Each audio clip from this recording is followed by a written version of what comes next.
TGRT Euro ekranlarından hepinize merhabalar. Burada her şey vara hoş geldiniz. Gündeme ve hayata dair haberlerle bugün de sizlerle birlikteyiz.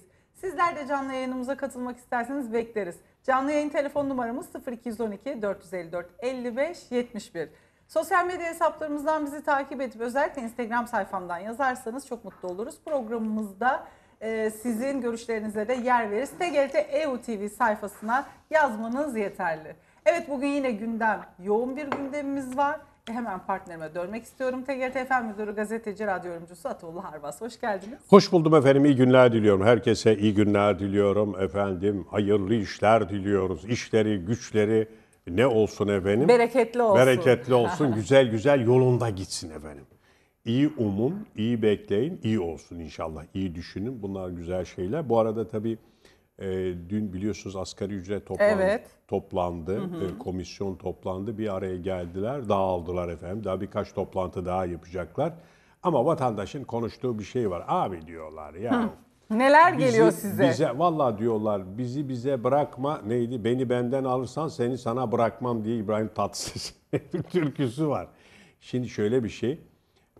Diyorlar ki yani piyasalarda bir denetim de artık fayda vermedi. Bir şey olsun diyorlar. Bir şey bekliyorlar. O şekerde olduğu gibi bir üst alt limit koydular ya, bir aralık koydular ya. Şeker zamlarında vesaire falan. Yoksa bu fahiş fiyatlar durmaz diyorlar. Çünkü siz istediğiniz ücreti verse bile iş adamlarımız, yani hükümet de bunu teşvik etse olsa bile piyasalar zaten 1,5-2 aydır yavaş yavaş yıl başında bahane ederek peyderpey işte efendim zam yapıyor, ürün satıyor, vitrine çıkıyor. Buna bir dur demek lazım. Rusya'da olduğu gibi, Rusya farklı bir memleket, farklı bir ülke. Bir mesela atıyorum, diyorlar ki hükümet iş adamlarıyla hem üretenle hem satanla, perakende piyasada satanla bir otursa, anlaşsa, dese ki kardeşim ya 6 ay fiyatları durduralım. Yani şu ya da bu şekilde zam yapmayalım. Bu fiyatlar sizi zaten kurtarır. Bir şekilde kurtarır. Yapmayın bunu dese mi desinler yani. Bu ücretlere zamdan ziyade piyasalara nasıl bir çeki düzen vermek lazım. Bir başıbozukluk var. İnsanlar sanki kafalarına göre zam yapıyor. Böyle bir intiba var millette, halkta. Ya bu fiyatlar böyle olmaz. Olmaması lazım. Ne oldu da Gün böyle oldu? değişen fiyatlar olduğu için olabilir mi? Yani o da olabilir. Bir de yani daha önce mesela 2 ay önce 5'e almışsa, 6'ya 7'ye almışsa bir anda niye 10 lira olsun diyor. Böyle bir şey olmaz. Ne değişti yani? Döviz fiyatları fırladı mı? Hayır. Mazot, benzin, yani akaryakıtta böyle fahiş bir fiyat var mı? O da yok. Ama olacağı kadar oldu zaten. Olmuş bir işte, evet. Yani onlar oldu. Geçtiğimiz zamanlarda o kadar çok 2 günde bir zam, 2 günde bir zam. İşte bitti yani, şimdi yok ama. Şimdi mesela gerekçelerine, şimdi ne yapacaklar, ne diyeceksiniz? Mesela neyi bahane edeceksiniz? Eskiden efendim işte dövizin fiyatlarını, dövizi görüyorsunuz. Evet. Efendim işte akaryakıt fiyatlarını biliyorsunuz. Bu taşımacılık bu işe çok bindiriyor. Asıl zam oradan geliyor. O da yok. Nedir peki sizin derdiniz falan diye sormak lazım. Ciddi bir araştırma yapmak lazım. Tabii bizim de yapabileceğimiz, tüketicinin de yapabileceği gibi yapacağı şeyler var. Ben her zaman söylüyorum efendim, ihtiyacınız kadar alın, zaruri ihtiyaçlarınızı karşılayın, az alın, öz alın, taze taze tüketin. Aman mutfakları şeye çevirmeyin, kilere çevirmeyin. Yani bu Eskiden sadece kilerler bu fiyat artışı stok yapanlar yüzünden değil elbette ki. var. Özellikle mesela sürekli alanlar var ya, yani o adamlar diyorlar ki efendim siz karşı çıkıyorsunuz ama biz satıyoruz, yani insanlar alıyor diyor. Ne yapalım? Alıcısı var, satıcısı var. Alan memnun, satan memnunsa yani ne yapalım yani diyor. Kimse karşı çıkmıyor ki, kimse almamazlık etmiyor ki. Ya millet mesela takır takır domates yiyor. Ya hanım dedi, dedim ben bir iki domates de ben yiyeyim. Bir bu şey yapsana, var dedi, buyur ye dedi. Bak yemin ediyorum dün akşam 2-3 parça domates yedim.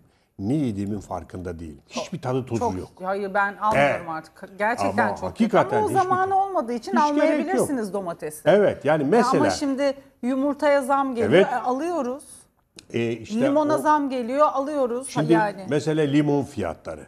Geçen sene neydi, bu sene ne oldu ya? Geçen sene bağda bahçede kaldı, kimse almadı. Ama şimdi fiyatlar bir yükseldi. Yumurtada mesela okullar açıldı. Bir anda bir şey yaptı. Meyve hep şimdi- 50 liranın altında Evet. meyve yok. Mesela şimdi size bir şey söyleyeyim. Yani evet Tarım Bakanı açıklama yapıyor. Diyor ki ya diyor öyle bazı yerlerde Irak dahil bizim komşularımızda dışarıda da mesela tavuk alımını durdurmuşlar. İthalatını durdurmuşlar. Türkiye'de efendim bulaşı var diye tavukta hayvanlarda. Mesela böyle bir tokat mı yiyecekler ille yani fiyatların düşmesi için? Satamayacaklar. İç piyasaya satalım bari indirelim fiyatları satalım. Böyle bir tokat yedikten sonra mı akılları başına gelecek diye insan düşünüyor. Yani Allah'tan bir tokat yiyecekler ya. Şimdi Sayın Tarım Bakanı yok efendim öyle bir yani süreli ya da öyle yaygın bir şey, bir hastalık yok problem falan yok diyor, dedi, bir problem evet. yok diyor. İkinci bir husus tabii dün Sayın Hakan Fidan mecliste konuştu. Tabii onun bir sözü var, birkaç cümlesi var. O da viral oldu yani. Acayip bir şey oldu. Şöyle oldu, gündem oldu. Bütün medyada neredeyse var. Ya orada Dışişleri Bakanlığı bütçesi görüşülüyor. Sayın Bakan da konuşuyor tabii. Bütçe üzerinde konuşuyor, kendi bütçesi üzerinde konuşuyor ama HDP sıralarında, DEM sıralarında durmak yok. Ee, bir ara döndü. Dedi ki siz Suriye'yi Kürtlerden, Kürtleri de PKK'dan ibaret zannediyorsunuz. Yanlış yapıyorsunuz. Suriye'de diğer unsurlar da var, diğer Tabii. halklar da var. Diğer mezhep ve meşrepte olan insanlar da var. Sadece PKK yok. Yani orada müthiş bir sosyolojik tespitte bulundu. Ve tabii meclis uzun süre alkışladı ama o sözleri de bugün Yani medyanın her Kürt PKK'lı olacak değildir diye bir ya. şey yok Evet yani. ama sürekli böyle efendim Suriye'deki Kürtlere ne olacak efendim işte oradaki gruplara ne olacak ya arkadaşlar kimseye bir şey olmayacak. Hepsine ağabeylik yapıyoruz. Yardımcı olacağız.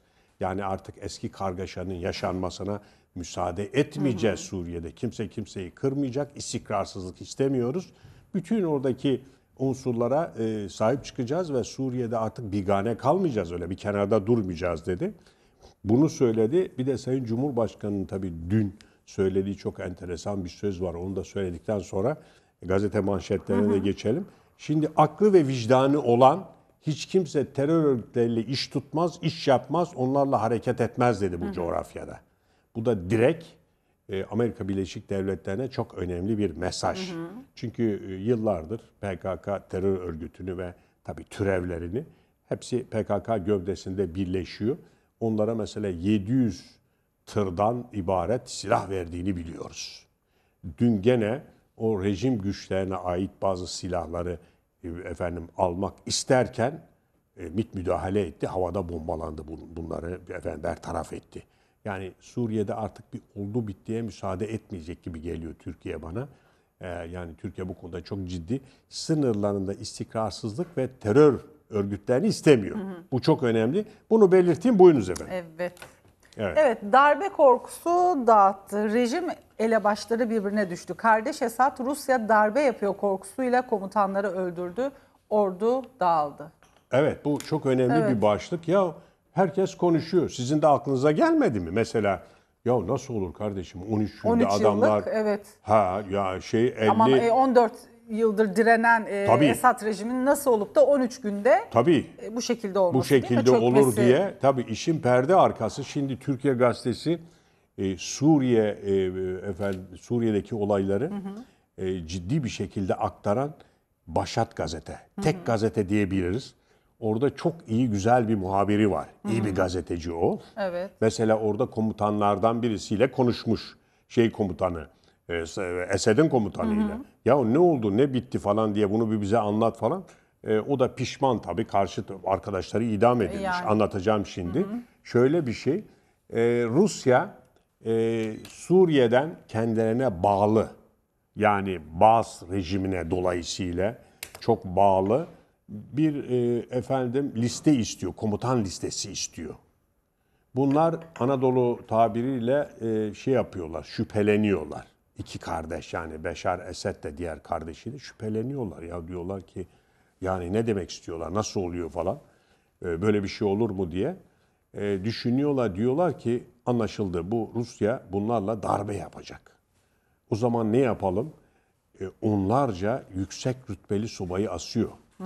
Yani kurmay kadrosunu asıyor. o konuşan asker de onların arkadaşı tabii. Zoruna gitmiş adam kenarda. Asılmamış, idam edilmemiş ama zoruna gitmiş. Bunu faş ediyor. Rusya Suriye'de darbe yapıyor paniğiyle. Bütün böyle generallerin büyük bir kısmını, yüksek rütbelileri idam edince üst kademe ile alt kademe arasında bir kesiklik oluyor. Yani o tankın üzerinde, topun yanında mevzideki askerlerle irtibat geçiliyor. Bunlar da bu cephedeki askerler de bunu görünce ya diyorlar herhalde Esad kaçtı.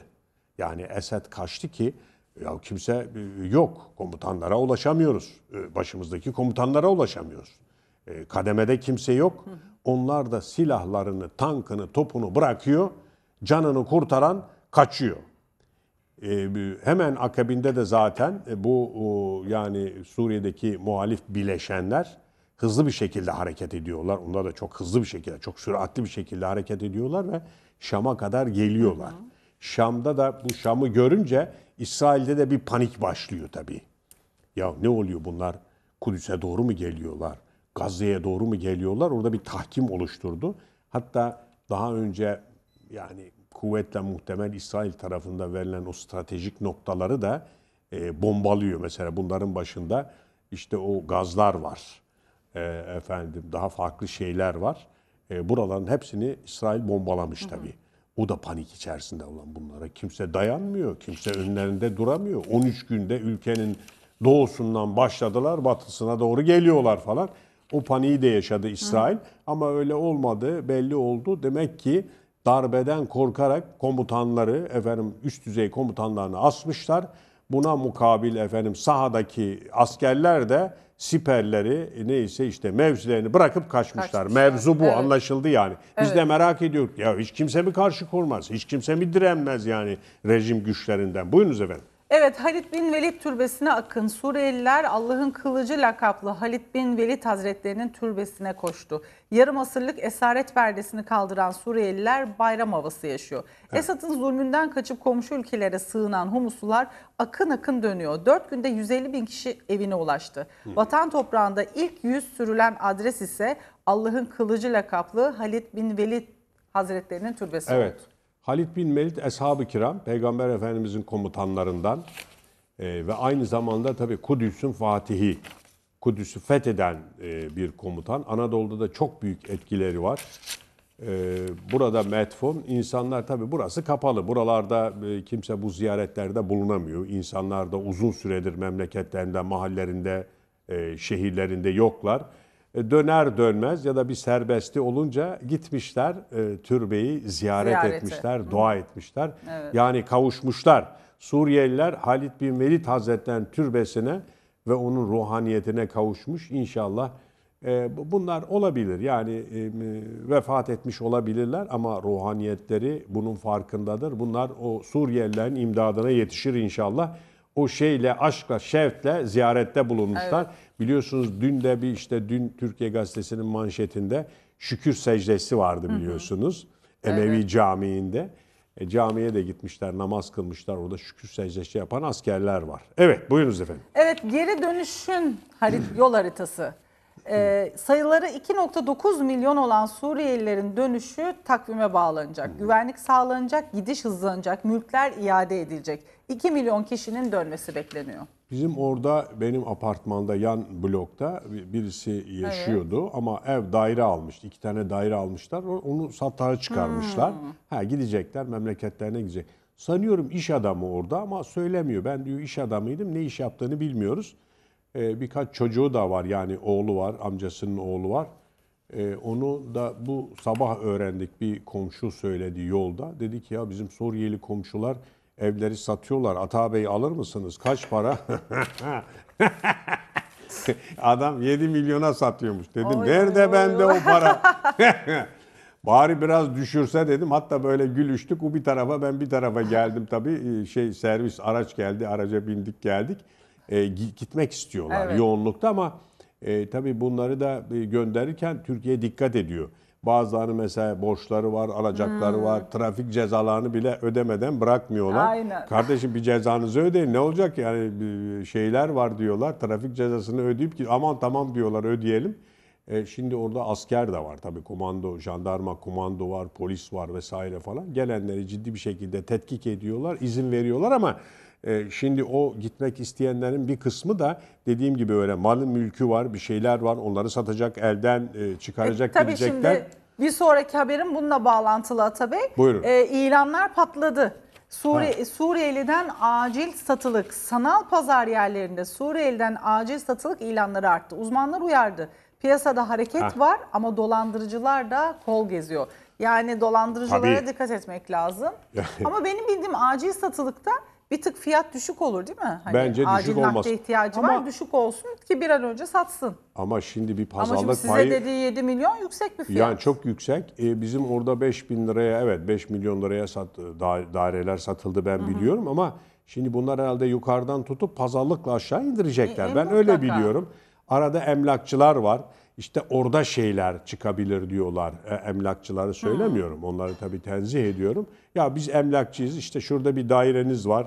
Efendim ya da işte o daireyi efendim almak istiyorum diyenlere, gel kardeşim işte şu hesaba para yatıralım, şu bu falan diye bunları dolandırabilirler. Hatta peşin paralarla da olabilir ya da bir kısmını peşin alarak ortadan kaybolmuş olabilirler, olabilecekler çıkabilir. Şimdiden uyarıyor. Neden? Çünkü çok konjektürel çalışıyorlar, çok aktüel çalışıyorlar. Günübirlik gündemde ne var, ne yok. Bu dolandırıcılar da onu göz önünde bulundurarak o anda piyasaya çıkıyorlar. Efendim nasıl dolandırırız, nasıl şey yaparız diye. Bu çok önemli bir ikaz, uyarı. Hakikaten doğru. Satılık ilanları var. Onu biz de görüyoruz ama dediğim gibi camlarda da yazılı zaten efendim, satılık dükkan, Evet. satılık. Bunlar bir an önce mallarını ellerden geçirip efendim ülkelerine dönmek istiyorlar. Ümit Özdağ Hoca'nın gözü aydın olsun efendim. Evet. Bakalım bundan sonra nasıl bir politika geliştirecek. Aynen. Hep böyle Suriyeliler üzerinde Evet. politika geliştiriyordu ya. Ama Gitsinler 2 biz milyon bunları... kişi de az değil tabii. tabii. 3 milyona yakın ya. milyona Tabii. yakın mı? Biz bunları göndereceğiz, şöyle yapacağız Ya. diye. Şimdi gidiyorlar Ümit Hocam. Bakalım Hadi bundan bakalım. sonra bize ne diyeceksiniz? Evet. Yeni bir hikaye bekliyoruz Ümit Hoca'dan. Evet. Peki devam Buyurun. edelim. Camiyi dikenli telle çevirdiler. Antalya'da madde bağımlılığı problemi ibadet alanlarını da tehdit etmeye başlayınca cemaat çözümü dikenli telde buldu. Geçtiğimiz ay Muratpaşa ilçesinde konumlanan Muradiye Camii'nde madde bağımlısı olduğu öne sürülen bir kişi cami müezzini ve cemaati bıçakla tehdit etmiş. Olayın büyümesiyle cemaat şahsı taşla kovalayarak etkisiz hale getirmişti. Önceki gün ise cami 3 gündür barınma yeri olarak kullanan bir mekan olduğu öne sürülen şahıs cami bahçesinde ölü bulundu. Evet. Şimdi bu bir mekanlara havalar soğurken belediyelerimiz ve devlet misafirhanelerde en az 3 ay Evet. misafir ediyordu. Yine edecekler. Ama burada demek ki camiye de musallat olmuşlar. Bunlar işte ya cami boş, gidelim orada Evet, bir orada uzanalım. Yani onu görüyoruz. Biz de görüyoruz. Yani ben kapıdan çıkarken ileride yakında falan bazıları geliyor. Mesela bir motosikletli geliyor. Demek ki bütün gün çalışıyor ya da gece çalışıyor. Oraya giriyor falan. Bir gün dedim ki ya delikanlı hayırdır, ne yapıyorsun? Ya abi çok yorgunum. Bütün gece çalıştım. Herhalde bir şey yapıyor yani motosikletiyle. Şurada dış avluda biraz uzanıyorum dedi. İzah etti. Yani oluyor, camiye sığınanlar oluyor. Daha önce hırsızlık olayları da oldu. Efendim eşyalarını çaldılar. Şimdi kilitleniyor camiler ama buna rağmen mesela kapılar kırılabiliyor. Camlardan girebiliyorlar. Tertibat almak lazım. Ama bir şey daha var. Bu bir mekanları da dediğim gibi bu en azından kış aylarında bir 2-3 ay misafir etmek lazım. Belediyeler buna çalışsın, devletimiz, hükümetimiz buna çalışsın. Bunlar da sokaklarda kalmasınlar. Kalmasın, Hava tabii soğuk ki. tabii, evet. Evet, Deniz Akkaya'ya yakalama kararı. İstanbul Cumhuriyet Başsavcılığınca eski manken Deniz Akkaya hakkında kızıyla ilgili vesayet davasına bakan mahkemenin hakimine sosyal medya üzerinden tehdit ve hakaretlerde bulunduğu gerekçesiyle soruşturma başlatılmıştı. Soruşturma dahilinde Akkaya hakkında tehdit ve hakaret suçlarından gözaltı kararı verilmişti. Henüz ifade vermeyen Akkaya hakkında soruşturma çerçevesinde yakalama kararı çıkarıldığı öğrenildi. Şimdi manken olabilirsiniz, şöhret olabilirsiniz. Mahkemelik durum varsa, günde belliyse gidip ifadenizi vereceksiniz. Ama gitmemiş. Ben onu anlıyorum. Haberi okurken ben de okudum. Gitmemiş. Herhalde zorla götürecekler. Umarım, umut ediyorum hiç buna gerek kalmaz. Avukatı ikna eder. Ya bir şey olmaz yani, tamam sen salladın, hakaret ettin. Yani bugün Sayın Ekrem İmamoğlu da yargılanıyor biliyorsunuz. O da böyle hakaretten birçok bir insan yargılanıyor. Mahkemesi var, mahkemeye gider, ceza olur olmaz. O ayrı bir şey. Üzgünüm derler. Efendim bir sinirli anıma denk geldi. Aslında yüreğim yanıyordu. Ben de böyle birisi değilim. Normal bir Türkiye Cumhuriyeti yurttaşıyım. Ben böyle olmasını istemezdim. Pişmanım falan diyebilir vesaire falan, ama avukatlarının onu ikna etmesi lazım. Aynen öyle. Cezadan da cezaevinde de korkmamak lazım. Yani başa gelen çekilir. İnşallah böyle bir tutuklama söz konusu olmaz. Mahkemeye inşallah, evet. gider, evet çıkar. Bir panik havası da yaşıyor. Kızından dolayı da yüreği yanık. Ondan dolayı da yapmış yani, bir şeyler söylemiş. Evet. Evet efendim, Arhavi'de heyelan sürüyor. Artvin'in Arhavi ilçesinde 7 Aralık'ta yaşanan heyelan, Karadeniz sahil yolunun ulaşıma kapanmasına sebep olmuştu. Heyelanda toprak altında kalan bir araç önceki gün çalışma sonrasında içinde 4 kişinin cansız bedenleriyle bulunduğu yerden çıkarılmıştı. Yaşanan olayın ardından heyelan sahasında toprak kaymalarının devam ettiği bildirildi. Çok Evet, ilginç değil mi? hala orada toprak kayması Orada devam ediyor. Bu yani yağmur ya da karla ilgili bir Evet, şey değil, değil. farklı bir şey. Yani demek ki bu kadar toprak varmış. Dedim ya, dün de ben konuşunca dedim bu kadar toprağın olduğunu bilmiyordum buralarda. Çünkü buralarda kayalıklar var, kayalık var. O muhtemelen Karadeniz sahil yolunu yaparken de bence bunu tahmin etmediler. Evet, tabii Yol ki. görevlileri yani böyle bir şeyin olacağını tahmin etmediler. Hem makilik alan, orman var, öbür tarafta kayalık alan. Devam ediyor yani, patlıyor, çatlıyor, geliyor. Sanki bunun arkasında bir su meselesi var. Yani bu yağmurla böyle yağışlarla değil, aman aman öyle yağış da yok bu sene. Yani su varsa, nem varsa buralar kayacak. Evet. Fakat böyle güçlü efendim bu toprağın, bu kayalığın yola güçlü şu gelme anda. çok İnşallah güçlü gelmiş. Zaten bir felaketle bir sonuçlandı. Devam etmesin tabii. inşallah. Bunun belki yani önlerinde ciddi sur şeklinde duvarlar yapılır. Teknik adamlar şimdi bunu düşünüyor. Bir de dediğim gibi Karadeniz sahil yolu, buraların açılması lazım. Evet. Evet. Evet, devam edelim efendim. Ev temizliği timi her an iş başında. Esenyurt Belediyesi yaşlı, bakıma muhtaç ve özel ihtiyaçlı vatandaşlara ücretsiz olarak evde temizlik hizmeti veriyor. Ekipler dip köşe temizlik sonrası evleri sahiplerine hijyenik bir şekilde teslim ediyor. Valla ihtiyaç sahipleri bu hizmetten memnunmuş. Kim memnun olmaz ki böyle bir şeyden, değil mi? Bak ben size bir şey söyleyeyim. Yılda 3-4 defa bile yapsanız kafi olur, yeterli olur. Çünkü çocukları yok. Tabii, Güzel bir şekilde bitir. O temizliği onlar da yapamazlar. Yapamazlar. Hayır, kirlilik açısından yani ne olacak işte, oturuyor bu teyze Aynen burada. öyle. Tek kişi ne kadar kirlenebilir Ne olacak? ki? Evet. Toz moz varsa Tabii falan ki. bunları güzel bir şekilde yıkayacaksınız, paklayacaksınız. Dediğim gibi yılda 3 defa da yapsalar yani kafi olur, yeterli olur. Vallahi çok sevinirler. Onlar da nefes almış olur. Yani sonuçta insan, belediye de bu işleri yapsın. Sosyal bir devletiz. Belediyelerin böyle bir görevi de var. Esenler Belediyesi'ni bu hizmetinden dolayı tebrik ediyorum. Şahsen benim çok hoşuma gitti. Çünkü hepimiz yaşlanacağız. Esenyurt Belediyesi. Yani bilemiyorum.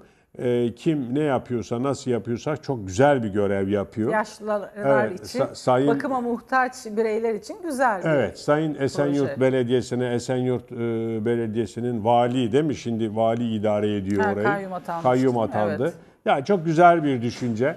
İnsanlara dokunmak lazım ki bunlar yaşlı. Bu hizmeti, bu yaşlar görünce etraftaki insanların da yüreğine şöyle bir ılıklık, sıcaklık gelir. Ya yaşlılarına sahip çıkıyor işte belediye bazen. Güzel bir hizmet. Tebrik Efendim, ediyorum. nasıl bir telefonla yanınızdayız diyorlar. Esenyurt Belediyesi'nin evde temizlik hizmetinden ben de yararlanmak istiyorum diyorsanız. Evet. 444 0411 numaralı telefonu Tabii. arayarak Sağlık İşleri Müdürlüğü'ne başvuruda bulunup bu program dahilinde hizmet alabiliyorsunuz. Çünkü Onu da yani belirtelim. gerçekten o şartları yerine getiriyorsanız, Tabii. o şartlar oluşmuşsa, siz yapamıyorsanız, kimseniz yoksa, aman aman cebinde bu işleri yapacak efendim paranız da yoksa ne olacak? Şimdi belediye gelecek, yardımcı olacak. Güzel bence. Evet. Kesinlikle evet. Peki buyurun. Evet, sıcaklık 8 derece daha azalacak. Şiddetli kar, don ve yağmurlu günler yaşayan Türkiye'yi yarından itibaren daha soğuk günlerin beklediği bildirildi. Uzmanlar sıcaklıkların iç kesimlerde 7 ila 8 derece, diğer bölgelerde 5 ila 6 derece azalmasının beklendiğini kaydetti. Batı ve Doğu Karadeniz'in iç kesimleriyle Doğu Anadolu'nun kuzey ve doğusunda Perşembe günü karla karışık yağmur görüleceği tahmin ediliyor. Hadi bakalım, yavaş yavaş kendisini gösteriyor. Ama ben tabii yani İstanbul'da bu son yıllarda bilhassa böyle Şubat ve Mart'ta biz tanıklık ediyoruz, şahitlik ediyoruz kara kışa. Gelir mi? Neden gelmesin? Aralık ayındayız. Ben de zaten süeter kazakları giymeye başladım. Üşüyorum hakikaten. Mesela bugün İstanbul'da hava çok serin. Ciddi Ya bir bana şekilde da böyle sağ. yani yumuşak gibi geliyor birkaç gündür. Şimdi daha da soğuyacak ama. Bugün- Hani ben bugün- mesela montla bana Doğru sıcak söyle- geliyor. Doğru söylüyorsunuz. Bir gün önce, hatta dün de öyleydi, önceki gün de öyleydi ama bugün havalar soğuk. Evet, evet, Bir de tabii. tabii siz gençsiniz olabilir ama ben üşüdüm tabii. Dolayısıyla. Siz de gençsiniz. Sağ ol, çok teşekkür ederim efendim. Evet. Aynen. Evet efendim, şimdi kısa bir aramız var. Aranın ardından Burada Her Şey Var tüm hızıyla devam edecek.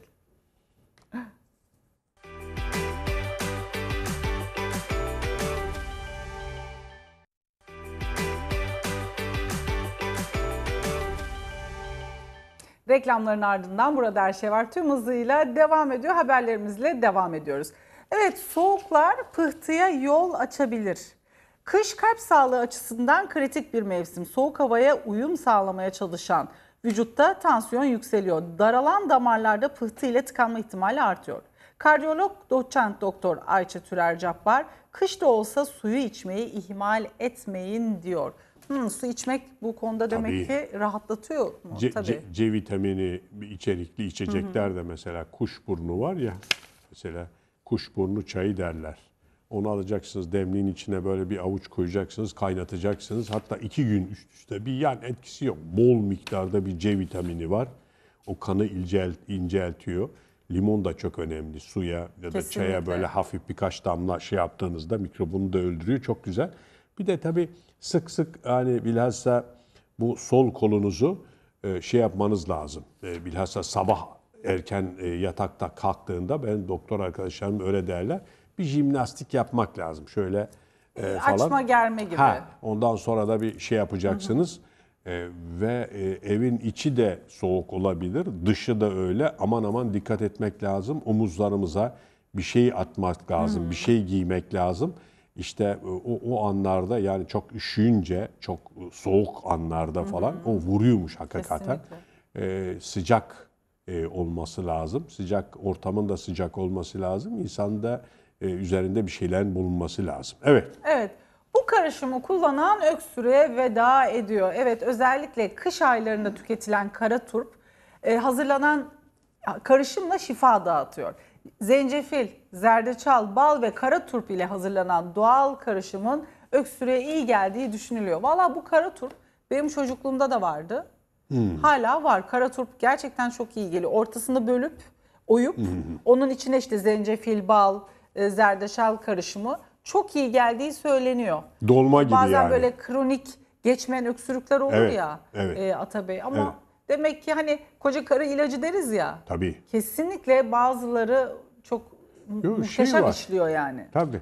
Allah Teala dert vermiş, derman da vermiş. Şifa yaratmıştır buralarda, doğru. Alıp kullanmak lazım. Bal da çok çok Kesinlikle. güzel. Evet, aynen Adam bu bir de şekilde, gösteriyor. Tabii bu şekilde oyulup Evet. onun içine işte balı karışımı, o bekliyor galiba. Bir bekleme süreci var Atabey. Zaten buradaki beyefendi de yazmış, bu tarif babaannemin tarifidir diye. Ya. Evet, biz de anneannelerimizden, Tabii, babaannelerimizden ama öğrendik. o kim bilir yani kaç yıllık tecrübe, Tabii. öyle aktararak gelmiş. Atalarından, babalarından. Vallahi çok güzel ya. Ha peki o turpu yemeyecekler mi? Şifa. Orada kokuyu veriyor, tadı veriyor zaten. Bu şifa niyetinde Evet. öksürük. Valla çocuğunuzun geçmeyen öksürüğü varsa deneyin derim. Denemesi uygun, ucuz değil mi? Hani Vay, ilaç çok güzel. içmektense. Abi bir şey Çünkü daha bazı yapıyor. ilaçlar da kesmiyor. Tabii çok da Rende yapıyor. Zencefille dur- zerdeçal. Öyle mi? Dur Allah aşkına bunu bir Orada izleyelim. Bu çok önemli ya. Merak ettim şimdi. Ne Karışım yapacaklar? yaptı. Tabii yani bizi izleyenler Master Chef gibi düşünün, oradasınız efendim. Bu hakikaten çocuk Balda. çok enteresan yaptı ya. Bir de gösteriyor. Çok evet. güzel canlı canlı. Bunu alacaksınız. Ha böyle de yeniliyor diyor adam. Acaba? Ha evet. evet ya böyle de yeniliyor adam diyor ya. Helal olsun. Çocuk çok da sempatik delikanlı vallahi. Evet, ne güzel değil mi? Bu Evet. karışımlar Tam vallahi esnaf. hayatımızın hep ortasında bunlar var. Ben de kesinlikle uyguluyorum. Tam evet esnaf. efendim, bir Buyurun. sağlık haberiyle devam ediyoruz. Son zamanlarda gençlerin bile yakındığı bir konu var ki bel ağrısı. 10 günde geçmeyen bel ağrısına dikkat diyor uzmanımız.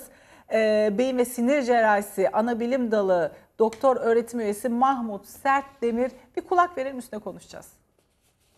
Bel ağrısı en basitinden kas spazmından bel fıtığına kadar, kanal daralmasına kadar sebeplerle oluşabilir. Yine az da olsa tümörel nedenlerden oluşabilir. Yine romatizmal hastalıklara bağlı bel ağrısı oluşabilir. Burada öncelikle detaylı hasta muayenesi yapılıp şikayetleri dinlenmeli. Yapılan tetkikler sonrasında ağrının kaynağı saptanabilir. Eğer bu ağrının kaynağı bel fıtığıysa, kanal daralmasıysa ona göre önlemlerimizi alıyoruz. Peki burada akla gelecek soru şu: her bel fıtığı ameliyatlık mı, riskli mi? Bunlar cevap olarak değil. Biz her bel fıtığını ameliyat etmiyoruz. Genel itibariyle ilaçlarla, iyi bir istirahatle, kendine dikkat ederek hastalar genel itibariyle rahatlayabiliyor. Ama bazı hastalara da ekseri olarak fizik tedavi öneriyoruz. Fizik tedaviyle geçen hastalar oluyor. Peki biz kimlere ameliyat öneriyoruz? Şimdi hastanın bel ağrısı var. Altta yatan nedenler işte bel fıtığı, bel kayması, kanal daralması olabilir ama hastanın şikayetlerini biz dinliyoruz.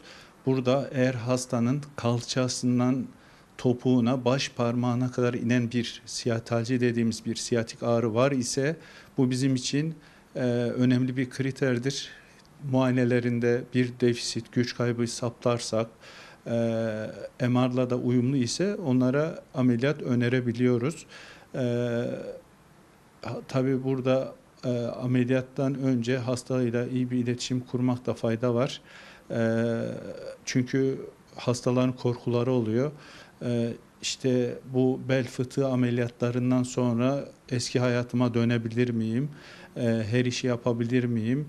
Yahut işte bel fıtığı ameliyatlarında hep halk arasında bilinen platin mi konuluyor, vida dediğimiz uygulama? Hayır, biz her bel fıtığı ameliyatında vida uygulaması yapmıyoruz. Şu an dünyada altın standart mikro cerrahi dediğimiz mikroskop ile yapılan bir ameliyat. Bu ameliyatlardan sonra hasta istirahatten sonra özellikle 2-3 ay sonra normal hayatına dönebiliyor. Zaten ameliyatlardan sonra ertesi gün mobilize olabiliyorlar. Evet efendim. Bel ağrısı dikkat edilmesi gereken bir konu. Ya bu aralar sırt ağrılarından da evet. çok rahatsız olanlar Müzdarip var. olan var. Ama doktorlar şey diyorlar, o sırt ağrılarının efendim mevcut hani Covid-19, SARS, PERS neyse bir sürü isimleri var ya. Sırt ağrısı, bacak ağrısı, bel ağrısı çok yoğundu o dönem özellikle. İşte o biraz da ona bağlı falan. Tabii hocamızın söylediği farklı bir şey. O bel fıtıkları var mıdır, değil midir falan. Bazen üşüttüğünüzde de oluyor mesela. Aynen öyle. Kaslarda ciddi bir şekilde fıtık mı oldu diyorsunuz. Onun için ben artık ne diyorum? İçlik derler Anadolu'da. İçlik giyme zamanı geldi. İnce de olsa bacaklarına giymek lazım ama bazıları diyorlar ki efendim biz şimdiden giyersek ileride ne olacak diye karşı çıkıyorlar. Fakat dediğim gibi yani bu kış ayları gence, yaşlıya, orta yaşlıya bakmıyor. Vurdu mu vuruyor. Dikkat etmek lazım. Evet. Evet, şimdi önemli bir konu var ki kalıcı makyaj. Son dönemlerde genç kızlar, hanımlar çok fazla rağbet gördü. Barbie gösterdiler. bebekleri gibi. Aynen öyle. Şimdi kalıcı makyajda kanser riski var. Kaş yapayım derken göz çıkarmayın diyor uzmanlar. Kalıcı makyajda sosyal medya tehlikesine dikkat çeken uzmanlar çocuk yaşlardan itibaren deri içine boya zerk edilerek yaptırılan işlemlerin uzun dönemde alerji, yanık, kanser gibi sağlık risklerine yol açabileceği konusunda uyarıda bulunuyor. Şimdi yaptırıyorsun, o silinince bir daha yaptırıyorsun. Asıl tehlike diyorlar 15-20 yıl sonra vakalar artacak. Kimyasal. Evet ve ne yazık Kimyasal ki yani, yapay çünkü. sosyal medyanın bu mükemmellik algısını pompaladıkları için sosyal medya. O da yasak. Bu makyaj çocuklarda 11 yaşa inmiş. Çok Yasak tehlikeli. ve Sağlık Bakanlığı bunları yasaklıyor yani.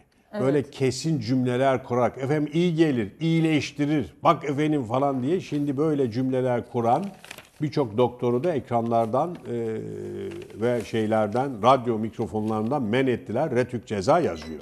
Kesin ifade kullanamazsınız. Evet efendim. Çok Buyurun. özendirici. Sosyal medyada işte Ya. tabii ki influencerların işi bu, malzemeleri tanıtıyorlar ama çocuklar çok ilgisini çekiyor. Ve 11 yaş ne demek? Ya. Atabey yani, eskiden annelerimiz ne derlerdi? Erken makyaj hani bütün zararlarını anlatırlardı bize ve biz Vallahi yapmazdık zaten. Zararı mararı bilmem. Ben o psikolojiyi de araştırdım. Evet. Bizim genç yaşta kızlarımız çok ergen yaşlarda büyüdüklerini ima etmek için ya da göstermek için yaptıklarını ben Ya zaten biliyorum. o kadar çok vakitleri olacak ki o makyajı yapmak için. Yani ben büyüdüm der gibi hani bazı delikanlı daha böyle ergen yaşlarda parmaklarının arasında sigara görüyorsun ya, Ya, o onlar da- da kendilerini karşı tarafa ben Ben de işte. büyüdüm. Bunlar çok kötü şeyler bu çocukların eline. Ya o kadar güzel yüzleri var, şeyleri var.